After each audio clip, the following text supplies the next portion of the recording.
QPL ನಡೀತಾ ಇದೆ, ಎಲ್ಲರೂ ಸಖತ್ ಜೋಶಲ್ಲಿದ್ದಾರೆ. ಹೆಣ್ಮಕ್ಳೇ ಸ್ಟ್ರಾಂಗು ಗುರು ಅನ್ನೋದನ್ನು ಹೆಜ್ಜೆ ಹೆಜ್ಜೆಗೂ ಪ್ರೂವ್ ಮಾಡ್ತಾ ಇದ್ದಾರೆ. ಆ ಜೋಶು ಎಷ್ಟು ಆಟ ಆಡಿದ್ರು ಅವರಲ್ಲಿ ಎಲ್ಲೂ ಕಡಿಮೆ ಆಗ್ತಾ ಇಲ್ಲ. ಎನರ್ಜಿ ಡ್ರಾಪ್ ಆಗೋಕ್ಕೆ ಬಿಡದೇ ಇರೋಂಗೆ ಸ್ಟ್ರಾಂಗ್ ಆಗಿದ್ದಾರೆ ನಮ್ಮ ಹೆಣ್ಮಕ್ಳು. ಬಟ್ ಈಗ ನೀವು ಲುಕ್ ಎಟ್ ದಟ್, ನನ್ನ ಜೊತೆ ಯಾರಿದ್ದಾರೆ ಅಂತ, ಒಬ್ರಲ್ಲ ಇಬ್ಬರು ಇದ್ದಾರೆ. ಬಟ್ ನನಗೆ ಒಂದೊಂದ್ಸತಿ ಕನ್ಫ್ಯೂಸ್ ಆಗಿಬಿಡುತ್ತೆ ನಾನು ಯಾರ ಜೊತೆ ಮಾತಾಡ್ತಿದ್ದೀನಿ ಅಂತ. ಇದು ಕಾಮನ್ ಕ್ವಶನ್ ನಮಗೆ ಹುಡ್ದಾಗಿಂದ ಇದು ಕ್ವಶನು. ಬಟ್ ಹುಡ್ದಾಗ ಅಪ್ಪ ಅಮ್ಮ ಕ್ವಶನ್ ಇತ್ತು, ಸ್ವಲ್ಪ ಬೆಳೆದ ಮೇಲೆ ನಮಗೆ ಕ್ವಶನು, ನಮ್ಗೆ ಆನ್ಸರ್ ಮಾಡಿ ಮಾಡಿ ಮಾಡಿ ಅಭ್ಯಾಸ.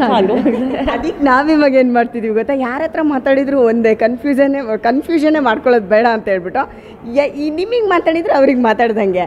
ಸೊ ಹಾಗಾಗಿ ನಾವು ಒಬ್ಬರ ಹತ್ರನೇ ಮಾತಾಡ್ಬಿಟ್ಟಿರ್ತೀವಿ. ಇನ್ನೊಂದ್ಸತಿ ಅವ್ರು ಸಿಕ್ಕರೆ ಅವರಿಗೂ ಕಮ್ಯುನಿಕೇಟ್ ಮಾಡಿರ್ತೀವಿ, ಆದರೆ ಅವರೇ ಅಂತ ಗೊತ್ತಾಗಿರಲ್ಲ. ಎನಿವೇಸ್, ಎಷ್ಟು ಮಜಾ ಮಾಡ್ತಿದ್ದೀರಾ. ಆ್ಯಸ್ ಎ ಕ್ಯಾಪ್ಟನ್ ನಿಮಗೆ ತುಂಬಾ ಟೆನ್ಷನ್ ಇರುತ್ತೆ.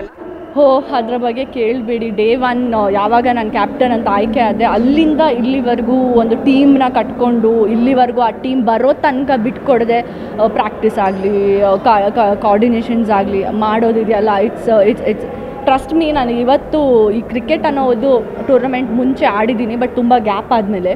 ಸೊ ಇವತ್ತು ಒಂದು ಕ್ಯಾಪ್ಟನ್ಶಿಪ್ ಫಸ್ಟ್ ಟೈಮ್ ನನಗೆ ಕ್ರಿಕೆಟಲ್ಲಿ ಸಿಕ್ಕಿರೋದು. I really hats off to our Indian captains, ಯಾರು ಕ್ರಿಕೆಟ್ ಕ್ಯಾಪ್ಟನ್ಸ್. ಯಾಕಂದರೆ it's the toughest job.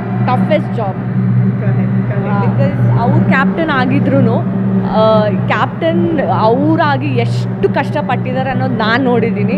Because ನನ್ನ ಸಿಸ್ಟರ್ ಆಗಿ ನಾವು ಇಬ್ಬರು ಜೊತೆಗೆ ಇರೋ ಕಾರಣ ನನಗೆ ಗೊತ್ತಿದೆ ಅವ್ರು ಎಷ್ಟು ಕಷ್ಟಪಟ್ಟಿದ್ದಾರೆ. And it's not a easy job. ಎಲ್ಲರನ್ನ ಕೋಆರ್ಡಿನೇಟ್ ಮಾಡೋದಾಗಿರಲಿ, ದಿನನಿತ್ಯ ನಾವು ಪ್ರಾಕ್ಟೀಸ್ ಮಾಡೋ ಟೈಮಿಂಗ್ಸ್ ಆಗಿರಲಿ, ಪ್ಲೇಸ್ ಆಗಿರಲಿ, ಎಲ್ಲರನ್ನ ಕೂಡ ಹಾಕೋದು, I mean it's not a easy job. ಅದು ಅಂತಲೂ ಅಲ್ಲ, ಪ್ರೊಫೆಷ್ನಲ್ ಆಗಿ ಒಂದು ಐ ಮೀನ್ ಕ್ರಿಕೆಟ್ ಆಡಬೇಕಾದ್ರೂ ಡಿಸಿಪ್ಲಿನ್ ಅನ್ನೋದಿರಬೇಕು ಆ್ಯಂಡ್ ಫ್ಲೋ ಇರಬೇಕಲ್ವಾ. ಸೊ ಅದು captain also will give that initiative.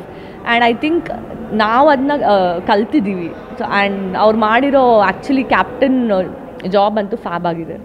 So ನಾನು ಇಷ್ಟೇ ಹೇಳೋಕ್ಕೆ ಇಷ್ಟಪಡ್ತೀನಿ, ಸಿಕ್ಕಾಪಟ್ಟೆ ಡಿಫ್ರೆಂಟ್ ಎಕ್ಸ್ಪೀರಿಯನ್ಸ್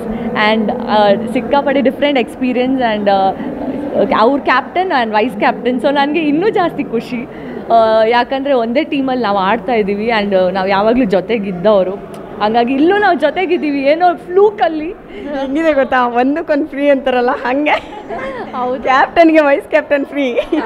ಬಟ್ ಏನು ಗೊತ್ತಾ, ನಮ್ಮ ಥರ ಇಬ್ಬರು ಮೆಂಟಾಲಿಟಿ ಸೇಮ್ ಇದ್ದು, ನೋಡೋಕ್ಕೆ ಸೇಮು, ಹುಟ್ಟಿ ಬೆಳೆದಿದ್ದ ಜೊತೆಗೆ ಮತ್ತು ಈ ಥರ ಕ್ರಿಕೆಟ್ ಟೂರ್ನಮೆಂಟ್ಸಲ್ಲಿ ಜೊತೆಗೆ ಇರೋದಿದೆಯಲ್ಲ, it's very rare.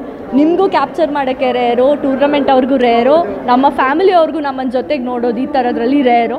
So I think twins ಅನ್ನೋದೇ ರೇರ್ ಅಲ್ವಾ. So we are truly blessed. ಅಂದರೆ ಮೀಡಿಯಾದವರಾಗಲಿ, ಇಂಡಸ್ಟ್ರಿಯಲ್ ಆಗಲಿ, ಎಲ್ಲರೂ ನಮ್ಮನ್ನು ಇಷ್ಟು ವರ್ಷ ಕರ್ಕೊಂಡು ಬಂದಿದ್ದೀರಾ. ಐ ಥಿಂಕ್ ನೀವೆಲ್ಲ ಇಲ್ಲ ಅಂದಿದ್ರೆ ನಾವು ಇರ್ತಾ ಇರಲಿಲ್ಲ. ಸೊ QPLಗೆ ಬರೋದಕ್ಕೂ ಐ ಥಿಂಕ್ ಆ ಒಂದು ನಮ್ಮಿಬ್ಬರನ್ನ ನೋಡಬೇಕು ಅನ್ನೋ ಒಂದು ಕುತೂಹಲ ಜನರಿಗೇನಿದೆ, it is reached people because of all of you.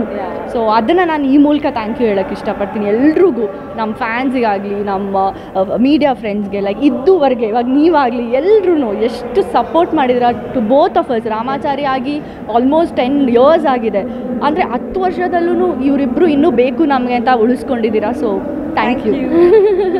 So sweet of you. And ನಿಮ್ಮಿಬ್ಬರನ್ನ ನೋಡೋದು ಒಂದು ಖುಷಿ ಆದರೆ ನಿಮ್ಮಿಬ್ರದ್ದು ಗುಡ್ ಹಾರ್ಟ್, ಅದು ಮೇಜರ್ ಪ್ಲಸ್ ಪಾಯಿಂಟ್ ಇರೋದು. ಸೊ ಅದಕ್ಕೆ ನಿಮ್ಮನ್ನೆಲ್ಲರೂ ಇಷ್ಟಪಡೋದು ಅಲ್ವಾ. ಸೊ ಈಗ ಚೆನ್ನಾಗಿ ಆಟ ಆಡಿ, ಆಮೇಲೆ ಯಾರು ಸಂಘಟನೆ ಮಾಡೋದು ಅಷ್ಟು ಸುಲಭದ ಕೆಲಸ ಅಲ್ಲ. ನೀವು ಹೇಳಿದ್ರಿ ಅಲ್ಲ, ಎಲ್ಲರನ್ನೂ ಒಟ್ಟಿಗೆ ಸೇರಿಸಿ ಅವ್ರಿಗೆ ಆನ್ ಟೈಮ್ ಎಲ್ಲ ಪ್ರಾಕ್ಟೀಸ್ ಮಾಡಿಸಿ, ಅದು ತುಂಬ not on easy job. I can understand. ನೀವು ತುಂಬ ಚೆನ್ನಾಗಿ ಆ ಜಾಬ್ನ ನಿಭಾಯಿಸಿದ್ದೀರಾ ಅಂತ ನಂಗೆ ಗೊತ್ತು. All the best. ಪಾಪ ನೀವು ಎಲ್ಲ ಅಲ್ಲಿ ಆಟ ಆಡಬೇಕು, ಆದರೂ ನನ್ನ ಜೊತೆ ಮಾತಾಡೋದಕ್ಕೆ ಇಲ್ಲಿ ಬಂದಿದ್ದೀರಾ. ನೆಕ್ಸ್ಟ್ ಮ್ಯಾಚ್ ನಮ್ಮದೇ ಅಂತೆ. ಸೊ ನಮ್ಮ ಮೆಂಟರ್, ನಮ್ಮ ಟೀಮ್ ಎಲ್ಲ ಬರ್ತಾ ಇದ್ದಾರೆ ಒಬ್ಬೊಬ್ಬರೇ. ಸೊ ನಾವು ಇವಾಗ ಹೋಗಿ ಪ್ರೆಪ್ ಆಗಬೇಕು. ನಿಮಗೆ ಎಲ್ಲ ಫುಲ್ ಸಪೋರ್ಟ್ ಖಂಡಿತ ಇರುತ್ತೆ. All the best. Thank you so much.